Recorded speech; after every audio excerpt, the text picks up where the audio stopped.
Pito, pito, gorgorito, pin, pan, fuera. Pin, pan, fuera, fuera, fuera. Pito. Esto no es un juego. Si no seguimos las recomendaciones sanitarias, ponemos en peligro nuestra vida y la de los demás. Ayúdanos a cumplirlas. Pin, pan, fuera.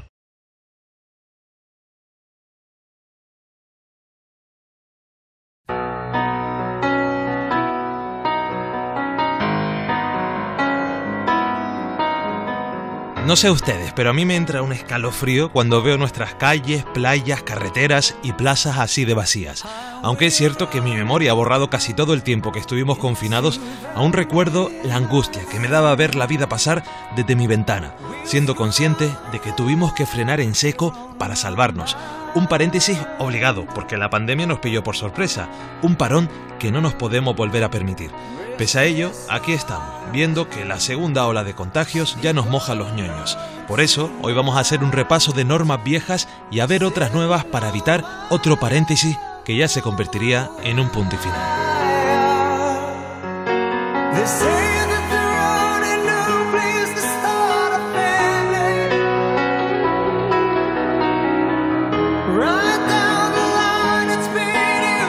Hola amigos de los reencuentros en la tercera fase. Hoy, amigos, con más razón que nunca. Me voy a poner la mascarilla porque de esto se trata. Me encuentro en uno de los hospitales, el Hospital Universitario de la Candelaria de Tenerife, delante de un sitio donde se ha luchado un montón contra la pandemia durante los momentos peores, como en tantos otros centros de Canarias. Vivimos en un lugar privilegiado, hemos logrado tener un estatus con respecto a la pandemia privilegiado, respetado. Estamos dentro de los países menos contaminados y dentro de los sectores menos contaminados de la Unión Europea. Y yo lo único que pretendo, y nosotros en el programa hemos decidido que hay que hacer un llamamiento ante los últimos rebrotes que está habiendo por desidia y por abandono de las responsabilidades por parte de algunas personas que en el ocio nocturno y en su afán de divertirse, etcétera, etcétera, etcétera, pues han creado sin darse cuenta la posibilidad de que esto se revuelva hacia atrás. Por lo tanto, les quiero insistir que a ver si por querer recuperar algo de lo perdido vamos a perder todo lo recuperado. No seamos tan tontos de tirar por la borda lo que hemos estado haciendo por una noche de cervezas o por una noche de juerga sin control. Se puede tener, pero con control.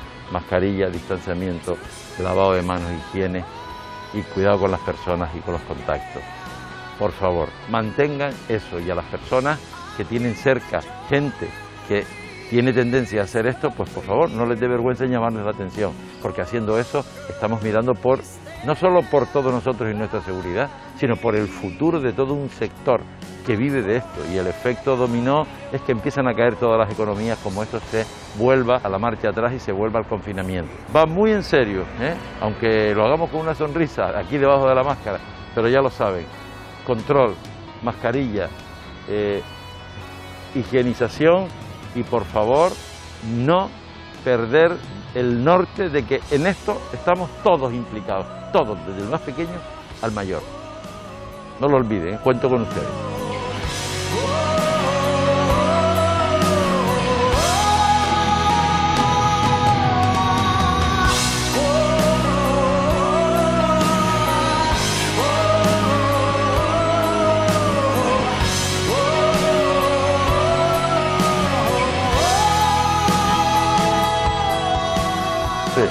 Es mi presidente de gobierno, don Gilberto, cómo está la situación y por qué se han tenido que tomar esas medidas tan drásticas. Bueno, Canarias ha sido de las comunidades con los datos más favorables en los momentos peores de la pandemia y en los siguientes, ¿no? Y queremos seguir manteniendo esos parámetros, ¿no? Es cierto que nos ayuda a estar alejados, el hecho insular, el que solamente se puede entrar por avión o por barco, pero ante un repunte que tenemos importante en nuestro país, de la que no ha escapado Canarias, hemos tenido... Entra. Sí, es que lógicamente están los aeropuertos, ha habido mucho tránsito de personas, las noches son largas, casi todos los días son sábados, entre comillas, y si no se actúa con responsabilidad, que significa lo siguiente, es decir, Nosotros tenemos que llevar la mascarilla obligatoria a los espacios cerrados y desde hace unas semanas también en los abiertos. Pero si entramos en una casa, nos vamos a una azotea, estamos en un ambiente familiar, nos la quitamos y resulta que vienen amigos de fuera, que se reencuentran, que vienen de la península, que vienen de otros países y demás, y nos abrazamos y no mantenemos justamente esto y las distancias, pues la posibilidad de contagiarnos es alta, altísima. Y hemos tenido una situación de rebrote, especialmente en la isla de Gran Canaria, que fue de las más favorables en la situación anterior, por tanto hay mayor riesgo porque hay menor inmunidad sanitaria. Creo que nos debatimos entre si se demoniza a la juventud por ser tal o se le intenta concienciar de que verdaderamente hay que pensar en eso, porque lo que pasa con los jóvenes es que no piensan, van un poco a la vida, viven la vida y están menos... Yo siempre digo que quien es responsable lo es a los 15 años, a los 80, eso y quien es cierto. no lo es, no lo ve en ningún donde momento. No hay, no se saca, ¿no? Pero en estos momentos los datos que nos trasladan desde Sanidad Pública del Gobierno de Canarias es que la media en el 95% de los casos de Gran Canaria están por debajo de los 30 años y el 85% en Tenerife y el resto de las islas. Por tanto, ese sector es el que hay que trabajar con ellos, exigiéndole que actúen con responsabilidad y si bien es verdad que no es un sector vulnerable y con alto riesgo de tener una enfermedad que le lleva a la letalidad, a la muerte, también se puede morir estando perfectamente sano. ¿Qué nos podemos encontrar con la apertura del curso? Porque puede ocurrir de todo, ¿verdad? El año pasado fue un año excepcional en lo negativo, en el sentido de que no se acabó el curso con normalidad, en el sentido de que muchos niños y niñas no fueron a clase durante meses, ¿no? Y por lo tanto hay una afección, aunque se haga telemática, se hizo un gran esfuerzo por la comunidad educativa, los profesores, profesoras, maestros y maestras, directores, los padres, las madres, los tutores. Hay un semestre perdido ahí. Exactamente. Y lo que queríamos este año era primero reforzar para recuperar lo que era preciso recuperar y luego tener un año lo más normal posible con enseñanza presencial. Y no hemos renunciado a eso.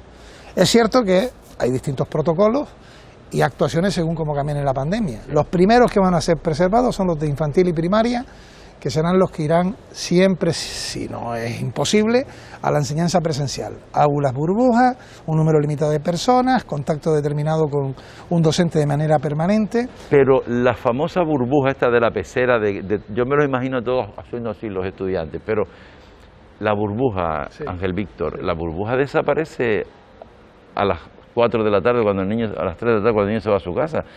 Cada día no hay burbuja, estamos hablando de burbujas de 6 horas, pero luego es como Sísifo que subía a la piedra y le volvía a caer. Vamos a estar así siempre. Y sí, lo que pasa es que estamos hablando del sector de infantil y primaria, niños y niñas pequeños, donde es más complicado el control. Claro, bueno, niños, es complicadísimo. Se mantengan quietos.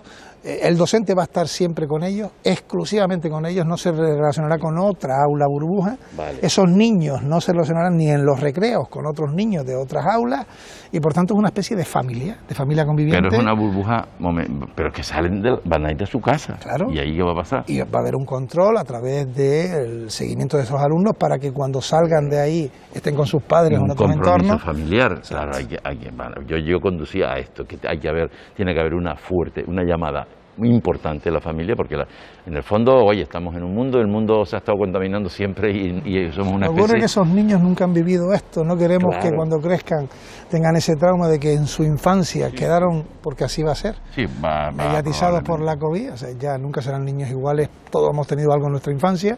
A ellos les está pasando, tengo un chiquillo de 5 años, el que saben que el coronavirus existe, que está ahí, le tienen miedo. Le mandaría un mensaje a quienes están viendo este programa, y es que no se olviden de que no hace mucho tuvimos que confinarnos y tener muchísimo miedo.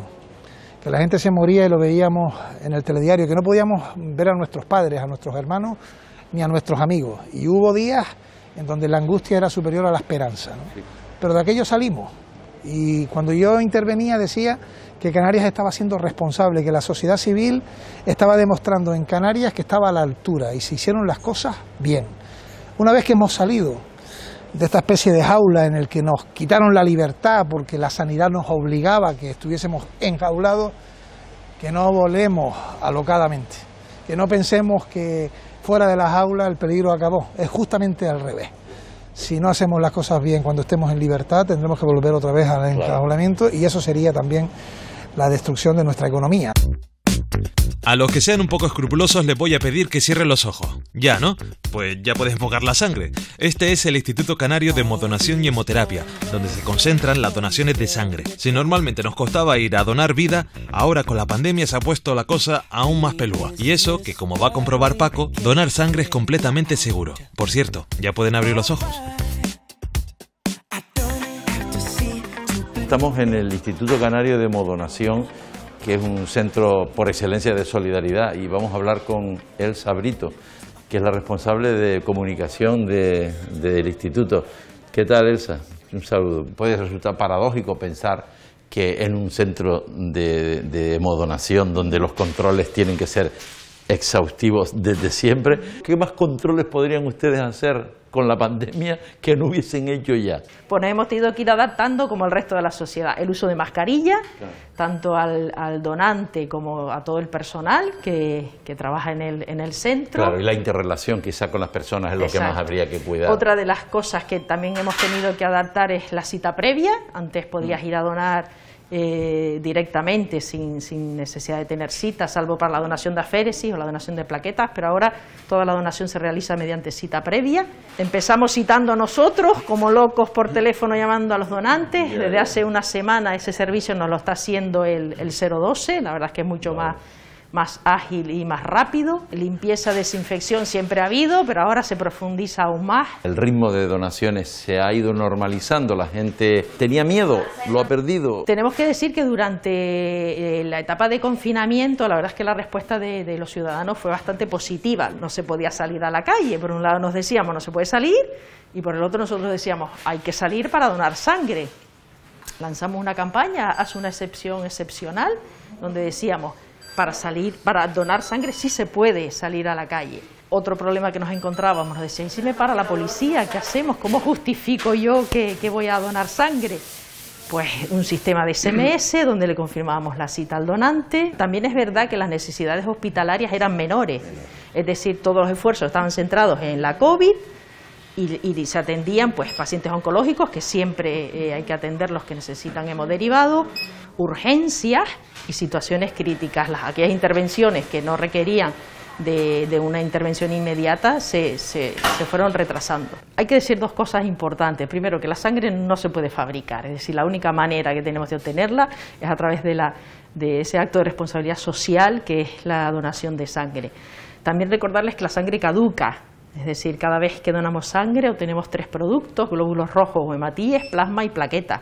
Las plaquetas se usan mucho para pacientes con leucemia y tienen una caducidad muy cortita, de tan solo 6-7 días. Que acudan a donar, que no pasa nada, que son 20 minutos de su tiempo, que tardamos más en cargar el móvil cada día que en poder mejorar la salud de 3 pacientes en nuestros hospitales e incluso en ocasiones salvarles la vida. En Reencuentros en la tercera fase hemos comprobado que la pandemia, como casi todo lo malo, afecta más a los que menos tienen. Afortunadamente, pese al virus, hay muchísimos voluntarios y organizaciones que siguen ayudando a estas personas. Gente normal que, por uno u otro motivo, han acabado tocando fondo. Durante la pandemia sus problemas y sus necesidades no han desaparecido y los que le echan una mano tienen que ayudarles, pero ahora con nuevas normas sanitarias.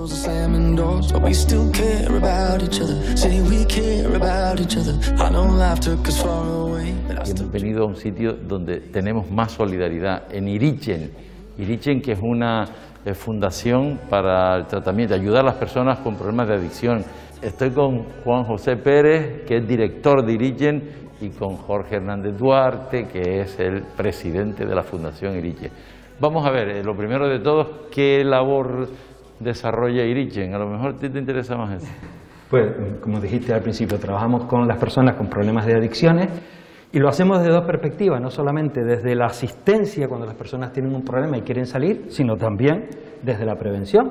Procuramos trabajar todo el tema preventivo para que esto se pueda parar con tiempo, porque las adicciones yo creo que es una de las cosas que hemos descubierto y que vamos experimentando, que las puede tener cualquiera y además puede ser a cualquier cosa. En el caso de la pandemia esta, ¿se podría decir que ha sacado a la luz algún tipo de cosas en este sentido? Sí, sobre todo las ha complicado, ¿no? Lo que estamos viendo, que necesitamos un poquito más, evidentemente, de tiempo para ir estudiándolo, es que la gente a la que ya atendíamos, evidentemente, se tuvo que enfrentarse a la pandemia en una situación complicada. Los números de atención que tenemos hoy, por ejemplo, hoy día, respecto a los que teníamos en enero, son superiores. Después de una época valle en el confinamiento, sin parar la actividad y atendiendo al mismo número de personas, ahora atendemos a más personas. Es probable, pero esto hará falta más tiempo, que tanto por la situación sanitaria como sobre todo por la crisis económica, sabemos por otras experiencias que todo tipo de adicciones suelen ir a más. En este centro, ¿cómo ha cambiado a causa de la pandemia? Ha cambiado mucho y de forma obligada, básicamente porque la gran mayoría de atención que hacíamos era presencial. Cuando ya no podemos atender a una persona de forma presencial por el tema del confinamiento, tenemos que bajar el ratio y el aforo y digamos que balancear el horario para atender a estas personas, hemos tenido que pasar a una atención más telemática, desde ya sea telefónica o a través de nuevas tecnologías de videoconferencia. El reto fundamental ha sido no suspender en ningún momento nuestra atención. Vale. Lo hemos hecho durante todo el tiempo y hemos inventado lo que ha sido necesario para mantener el contacto permanente. El gran peligro en una situación de aquí, del trabajo con las personas con problemas de adicciones, es interrumpir sus procesos y los tratamientos. Nosotros hemos impedido en todo momento. Porque eso no se puede hacer online. Hay que lograr mantenerlo de una manera u otra, pero mantener que no se interrumpan los procesos terapéuticos. ¿Y qué medidas han tenido que implantar, a pesar de que el centro está en unas condiciones perfectas? Nosotros no podemos recordarle a los más pobres, a los más empobrecidos, que siguen siendo pobres y que son empobrecidos. Tenemos que darle un espacio digno de atención y nos parece clave y fundamental que la gente llegue a un sitio donde se siente bien atendido, acogido, y el espacio les dignifica también a ellos. Vamos a ver qué oportunidades salen, porque hay cosas nuevas que se nos están presentando y que están para nosotros siendo una oportunidad para buscar nuevas formas de acercarnos a las personas. Tras el confinamiento, los que más han cumplido con las normas han sido los más mayores. Paradójicamente son los que más peligro corren en esta segunda ola de contagios. Ya que algunos jóvenes no lo han hecho bien durante el verano, vamos a acudir a un centro de mayores de Canarias para que vean cómo han tenido que adaptarse sus usuarios para escapar del virus. A ver si así se lo piensan mejor antes de incumplir nuevamente con las medidas sanitarias, porque no tomárselo en serio puede acarrear muchos problemas a los más vulnerables.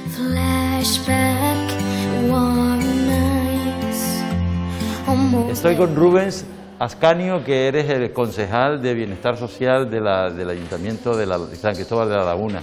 Y estamos en el centro Acaimo, centro de día para personas con experiencia, ¿verdad? Sí, y tanto, con mucha experiencia acumulada y con muchas ganas de aprender.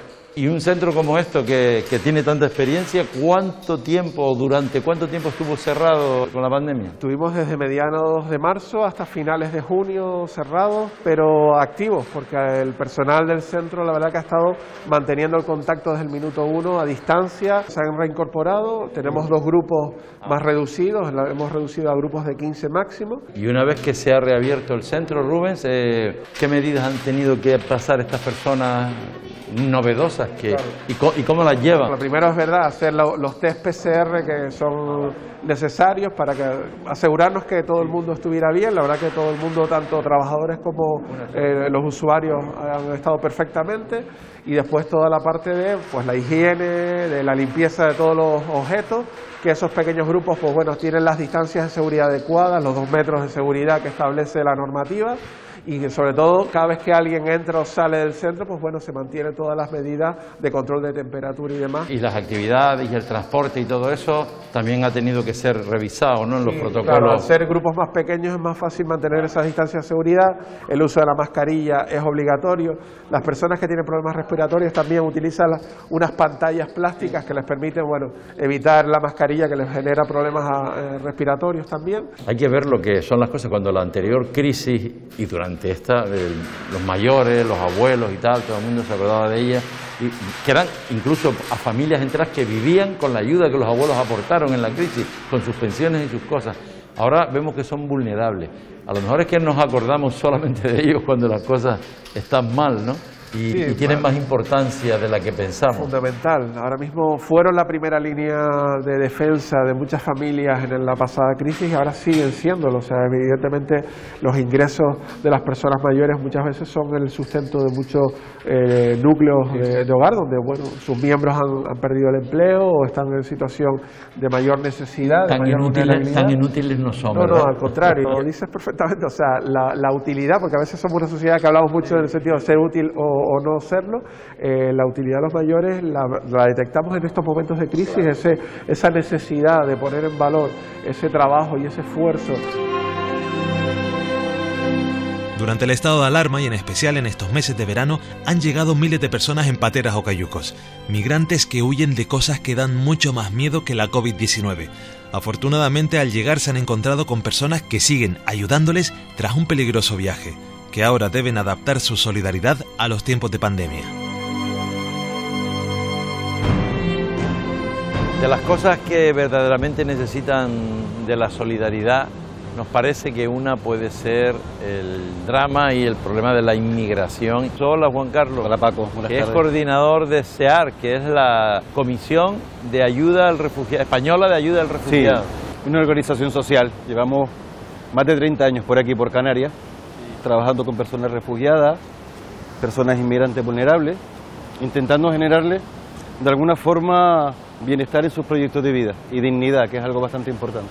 El fenómeno de la inmigración, bueno, siempre responderá a unas causas muy concretas, desde que en origen hay situaciones sociales de injusticia, guerras, problemas raciales, en fin, un montón de cosas. Esos problemas se mantienen, la pandemia es un añadido. Has estado en lo cierto cuando hablas de cuáles son los elementos que generan desigualdad, porque yo creo que el principal problema que existe en el mundo para que existan flujos migratorios forzados es la desigualdad.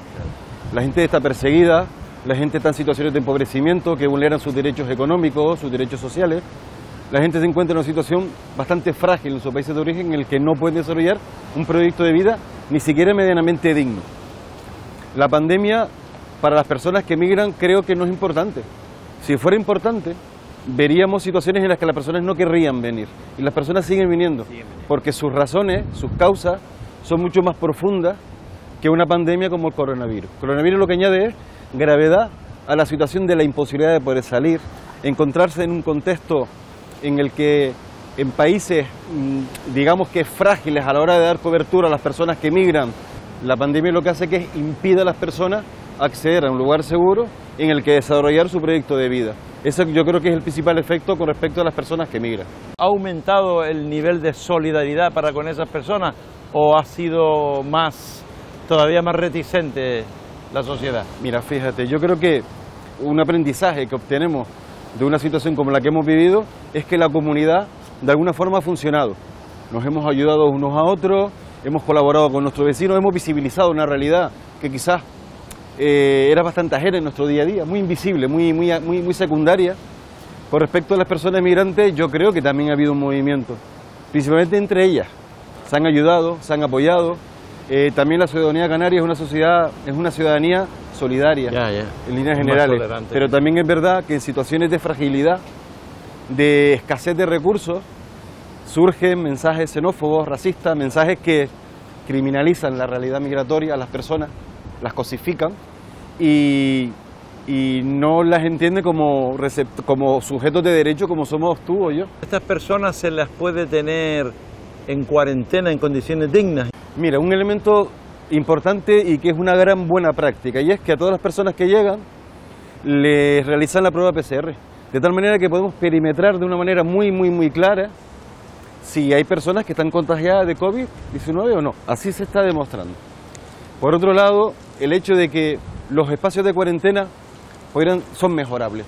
Sé que se están haciendo esfuerzos en ese sentido, pero son mejorables. Es verdad que las dificultades para encontrar un espacio digno que esté habilitado, que podamos habilitar con cierta celeridad, hacen que necesites un espacio amplio, un espacio en que puedas confinar a las personas durante el periodo de cuarentena y que todo lo que tiene que ver con la situación de salud pública de una comunidad autónoma, de una sociedad, pues esté garantizada. Después de estar 3 meses encerrados en casa, este verano hemos podido enseñar nuestro DNI, como hace Paco, imitando a los del FBI de las películas y cruzar los mares. Es verdad que la gran mayoría hemos viajado como mucho a nuestra isla vecina, pero los que han salido de casa, además de descubrir los rincones tan bonitos que tenemos en Canarias, han comprobado las nuevas medidas sanitarias que hay a la hora de viajar en avión o en barco.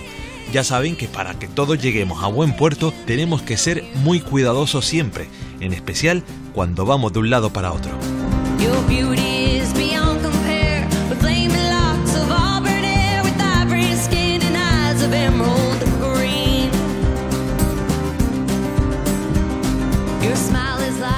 He quedado aquí con la directora de marketing de Fred Olsen, que es Marina González.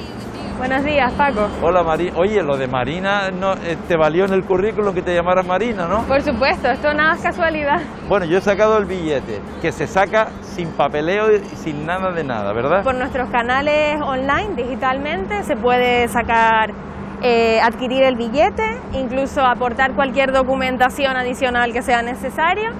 Y como saben, y acaban de realizar, el embarque es únicamente aportando la documentación, o sea que no hace falta entregar ningún tipo de papeleo. Los pasajeros tenemos que ir mirando al suelo, no es que estemos tristes, sino que nos estamos informando, porque hay toda una palabrota que es la señalética, que no me gusta. Bueno, todas estas indicaciones de la distancia de seguridad. Eso es. A lo largo del recorrido, tanto en el embarque como veremos a bordo, hay distribuidas señales llamando a guardar la distancia, tanto para el embarque como a la hora del desembarque. Bueno, Marina, ahora ya la mascarilla es... Sí, como saben, en el transporte público el uso de la mascarilla es obligatorio, así que...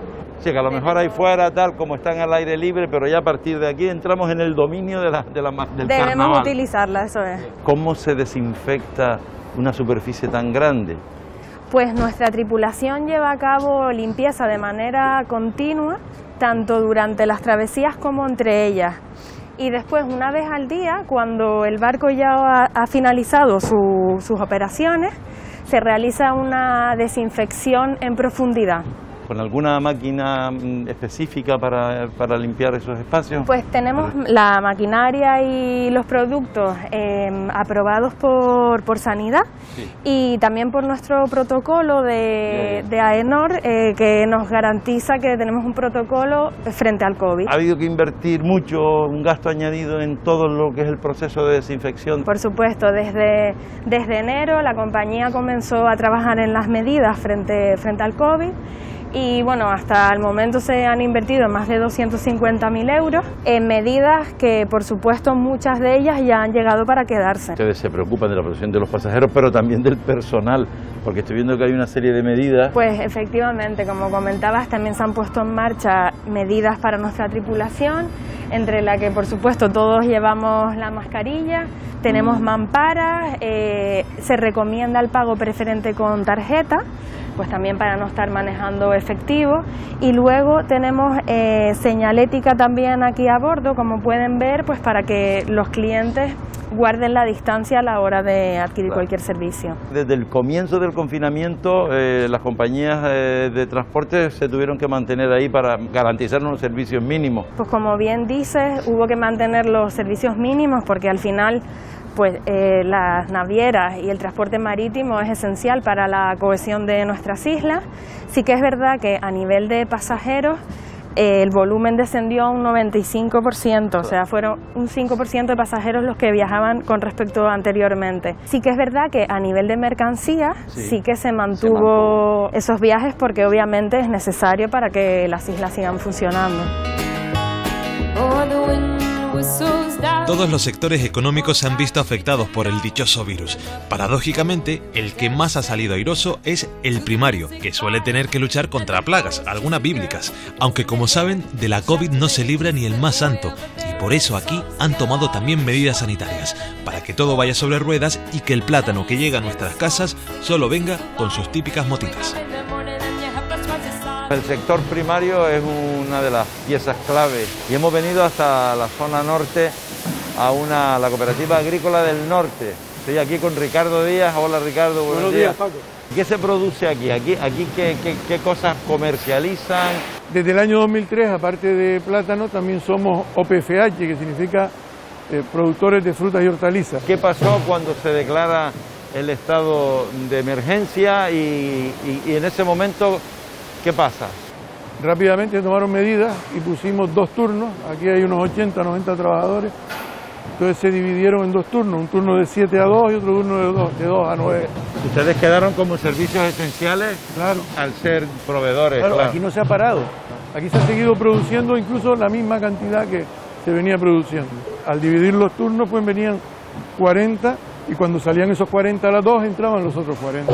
Y a raíz del coronavirus, ¿alguna medida sanitaria especial que se haya tenido que tomar? La novedad de la maquinaria que había que desinfectarla, todo ese tipo de cosas. Todos los días al acabar cada turno se desinfecta con agua y lejía toda la zona que está usada por el turno que estuvo trabajando. Trabajar, como te decía, separado, higiene, limpieza. Vale. También pusimos separadores entre las personas que están clasificando, vale. Se pusieron barreras y separadores. Nuestra agricultura en general se ha visto reforzada con esta pandemia, la economía o se ha resquebrajado un poco. Ojalá que así sea. Yo creo que esto debería ser un momento bueno para darnos cuenta de que no podemos vivir solo del turismo. Claro. También hablábamos antes que tenemos tierra, muchas tierras vacías, tenemos paro. Tenemos agua, porque sí hay problemas, pero también hay agua y se pueden poner desaladoras. Se puede poner desaladora. Y tenemos demanda. ¿Y qué nos falta entonces? Nos falta convencer a la gente que de la agricultura también se puede vivir. Ganas se puede sacar productos de calidad para comercio exterior, igual que es famoso plátano de Canarias, porque fuera aguacate de Canarias, mango de Canarias, piña de Canarias. En Canarias tenemos burros, cerdos, ovejas, animales de todos los tipos, olores, colores y características que los hacen únicos y especiales. Pero nos vamos a centrar en unas que nos permiten hacer maravillas como las tortillas de papa o los huevos sancochados, las gallinas. Y estas que ven son especiales. Están criadas de manera ecológica y corren a sus anchas por un terreno de 10.000 metros cuadrados. No está mal, ¿verdad?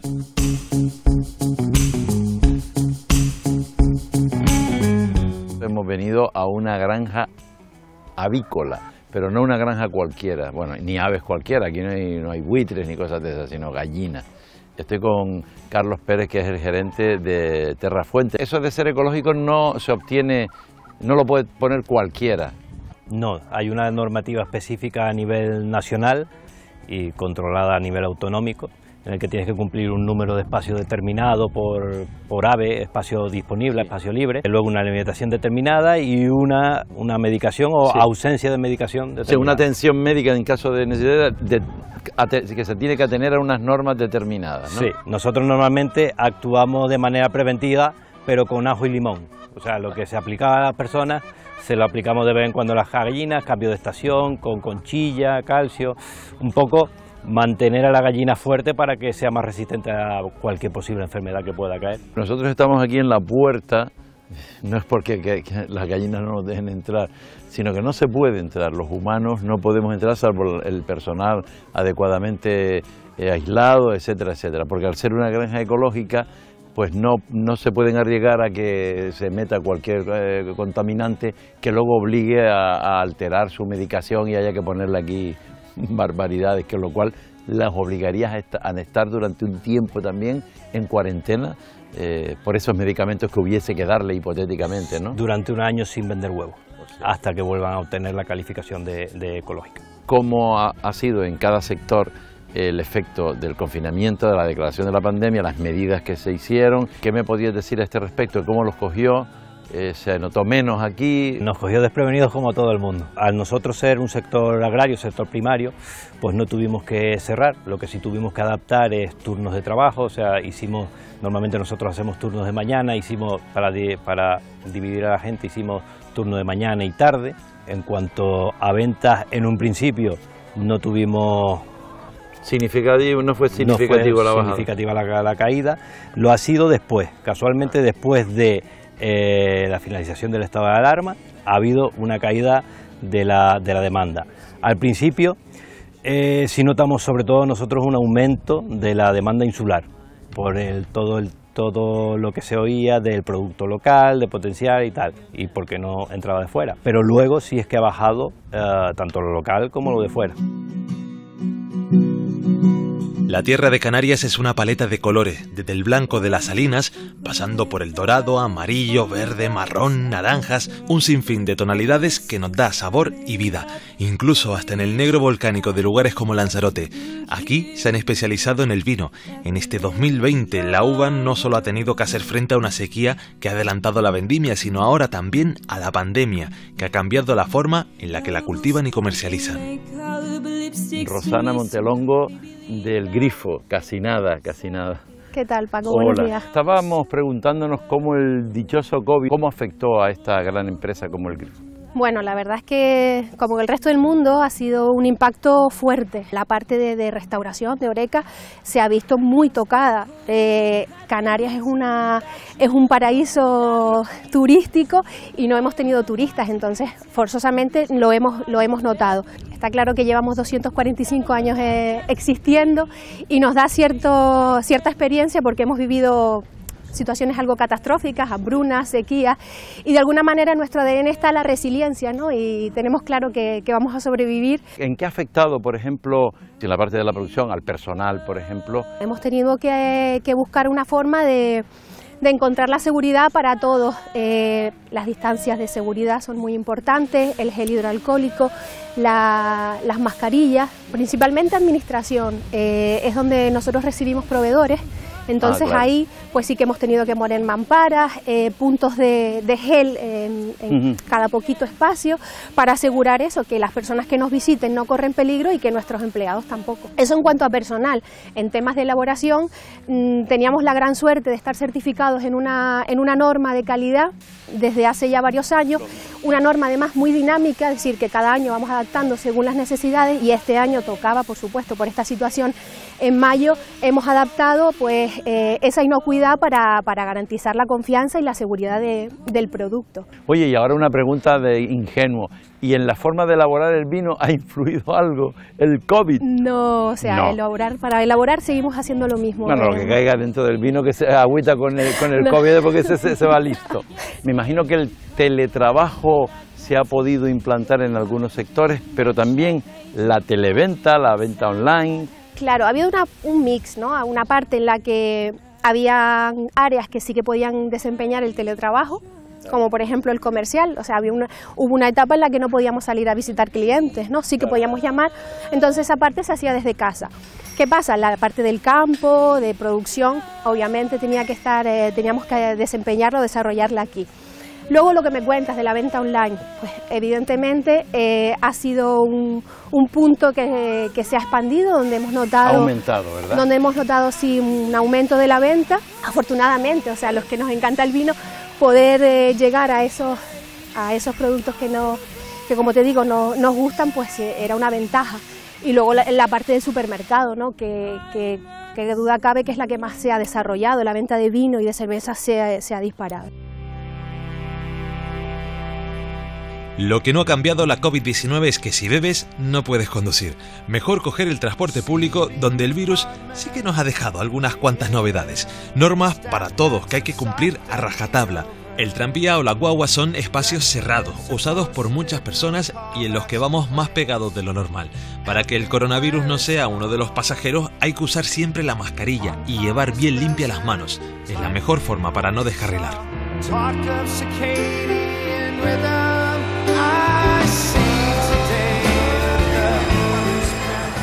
Conducir un tranvía tiene que ser una gozada, ¿no?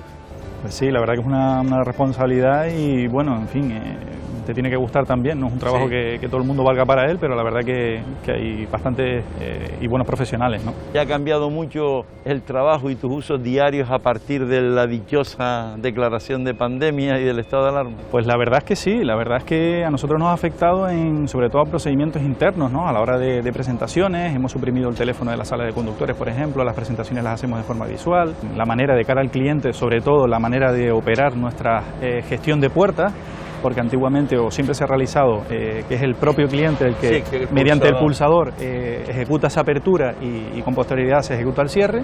Sin embargo, ahora, como pueden ver, pues bueno, es el conductor quien de una manera automática evita que los clientes, en este caso, tengan que actuar sobre los pulsadores. Como conductor, ¿qué precauciones tienes que tomar ahora antes de sentarte? La empresa ha puesto también a disposición de todos los trabajadores, ha entregado tanto mascarillas como guantes de nitrilo desechable, y además se han colocado en todos los tranvías, en cada cabina, toallitas desinfectantes, ¿no? Entre las cuales, pues, en los relevos, porque evidentemente no se puede evitar ese contacto entre compañeros, pues de una manera manual debe de hacer la desinfección de esos mandos, ¿no? Tú tienes ahí un microclima porque tu cabina está aislada, además tiene un aire acondicionado específico, con lo cual ahí puedes estar sin mascarilla. Sí, efectivamente, realmente aunque tienen las mascarillas los conductores es para aquellas situaciones en las que tienen que abandonar la cabina y no pueden mantener esa distancia de seguridad, ¿no?, recomendada. Es para esas situaciones, ¿no? Mientras tanto, evidentemente, durante la conducción no es necesario. ¿Cómo se ha tomado la gente las medidas? ¿Responde en general bien o hay alguna reticencia que hay que estar llamándole? De forma general, la verdad que hay que decir que nuestros clientes se han portado de una forma ejemplar, ¿no? Siempre hay alguno, pues bueno, que hay que insistirle un poquito más, ¿no? Que para eso tenemos también a nuestros compañeros revisores que en las unidades, pues bueno, pues también nos echan una mano y nos ayudan con ese tipo de situaciones, ¿no? Es fundamental que sigamos las normas de seguridad contra la pandemia como si fuera una señal de tráfico. Hay que engancharse con seguridad para no perder el próximo tren que nos lleve a la normalidad.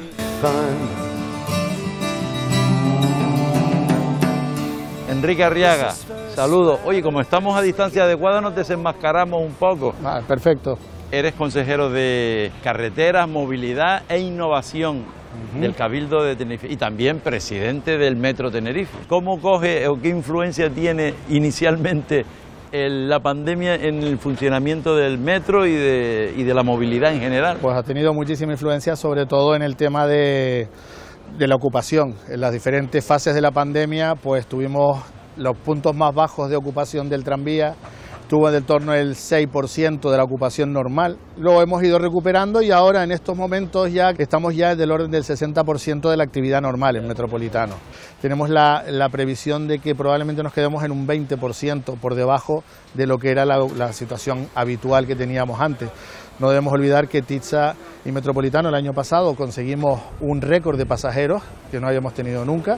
Llegamos a los 65 millones de pasajeros. Va a ser difícil de recuperar. Para eso estableceremos campañas de información pública para que todos los usuarios sepan y vean qué es lo que estamos haciendo con todas las medidas de seguridad que estamos poniendo, y la vamos a hacer en conjunto con el Gobierno de Canarias. ¿Qué otras medidas, además de la mascarilla, son importantes o se deben tener en cuenta para que el público sepa? El transporte público es igual de seguro que el transporte privado. Nosotros establecemos protocolos de limpieza muy importantes. Todas las noches los tranvías y las guaguas se revisan y se limpian muy a fondo.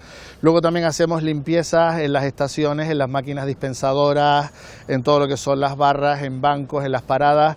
Sigue vigente la restricción de ocupación en lo que es personas de pie, 2 personas por metro cuadrado. Sin embargo, los asientos ya se pueden utilizar al 100%.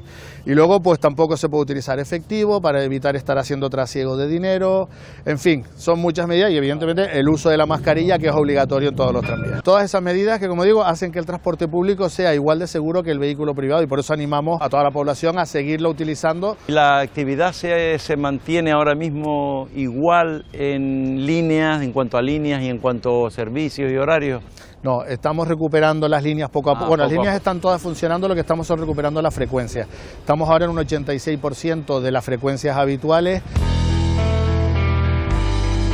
En este programa queremos parar la segunda ola recordando las normas de buen rollito, pero aún así hay gente que prefiere no cumplirlas. No se preocupen, que estos amables agentes les convencerán, aunque para ello tengan que redactar sanciones que no hacen ninguna gracia. Y estoy con Jesús González, que es subcomisario jefe de la unidad operativa.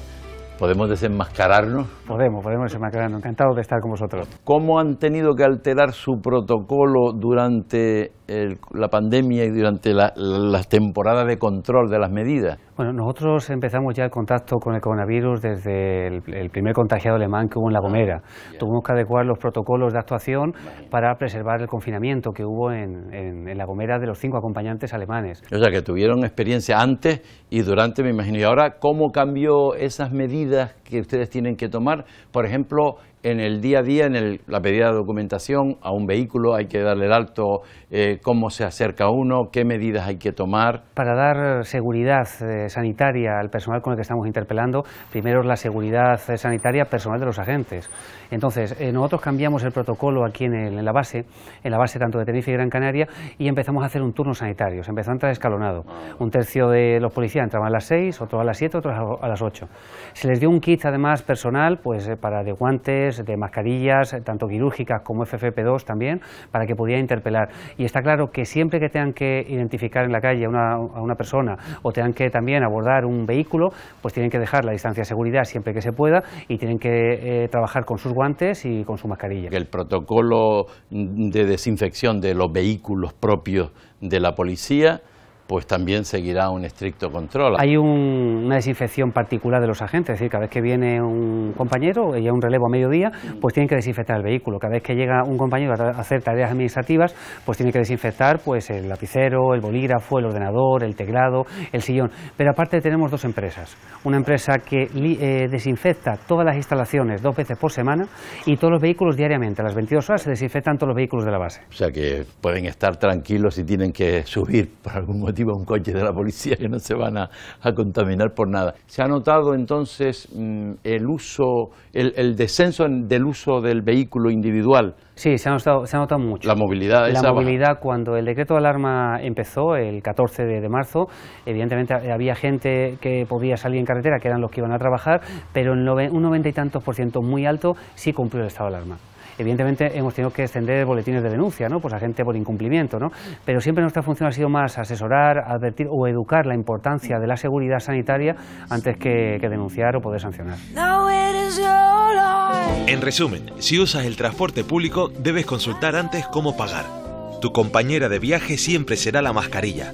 Debes de ser muy cuidadoso con la limpieza y no está de más no olvidar el desodorante. Utiliza los dispensadores de gel hidroalcohólico, para algo están ahí. En la medida de lo posible, mantén el distanciamiento social también en el transporte público. Aunque tengas mucha prisa, evita las aglomeraciones tanto al entrar como al salir. Haz caso a los carteles con información y también a los trabajadores. Y si tienes cualquier tipo de duda, ponte en contacto con el servicio de atención al cliente. Si usas tu coche privado, el uso de la mascarilla solo será obligatorio si viajas con personas que no vivan contigo en la misma casa. Debes sacar brillo a tu coche y desinfectar sobre todo los lugares que más se tocan. Y si vas en moto, la mascarilla solo será obligatorio si viajas con una persona que no conviva contigo. Si utilizas un casco integral, no hará falta que te la pongas. Es recomendable que lleves guantes y que la lleves tan limpia que se pueda comer hasta en la moto. Si tienes cualquier síntoma asociado con la COVID-19, tos, fiebre o dificultad al respirar, quédate en casa y llama al teléfono de información coronavirus del Gobierno de Canarias, 900-112-061. Y en el próximo programa haremos que Paco vuelva al cole. Aprenderemos la lección de todas las nuevas normas que los niños y niñas de Canarias deben seguir para evitar que el virus entre en las aulas. Vayan preparando la mochila porque la semana que viene nos vamos al cole en los reencuentros en la tercera fase.